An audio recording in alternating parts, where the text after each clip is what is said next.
Welcome to Flow into Alignment. Today I'm going to walk you through 3 different things you can do with the yoga wheel. Because if you're a beginner and you finally got yourself a yoga wheel, you're probably wondering, what can I do with it?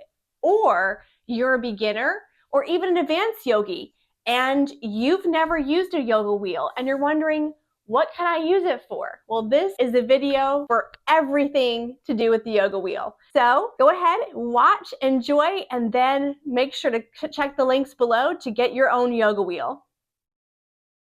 So the first thing that typically you will do with a yoga wheel is use it for back bending. And that can be on the ground and it can also be on the wall. But I'm going to show you everything on the ground today. So, and you've probably seen this maybe with some of my other videos where you sit down. Let me get my hair out of the way because it will roll under the wheel and get caught. So you're going to sit down, feet wide in a yoga squat, wheel against your back against the wheel, hands on the ground, and you can roll back on the wheel and work on back bending poses. If you want more detailed work with the wheel, reach out to me and I'll send you a video on doing something, showing you more of how you can roll back on the wheel and work on back bending poses.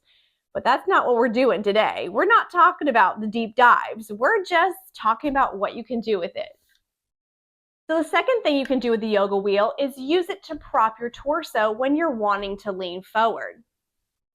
So let's say that you are in a diamond position. So diamond position is when your legs are almost straight, but your feet are touching. So your knees are bent slightly and you want to be able to lean forward, but you cannot reach all the way towards your feet.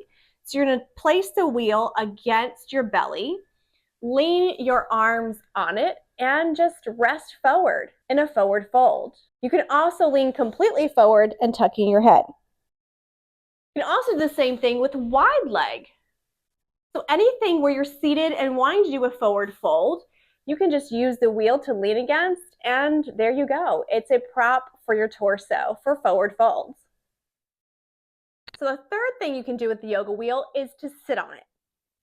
And what you're going to do for this to sit on it, and what you're going to be working on is Malasana and Garland.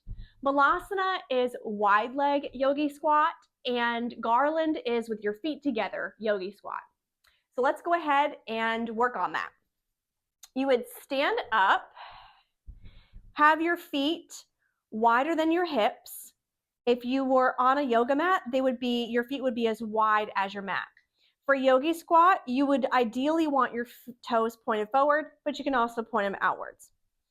You would put the wheel about where your hips would be and sit on the wheel. You've got a squat.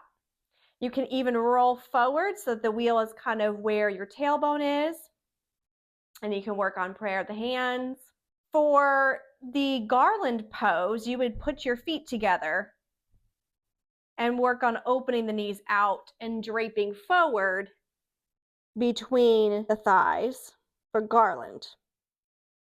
So I hope this was helpful as you are exploring your yoga wheel. And if you haven't gotten a yoga wheel yet, I recommend that you get one because they're amazing. I love my yoga wheel so much. So many useful things, but I just highlighted 3. Let me know what you think and make sure to check out the link below to get your own. Take care. See ya.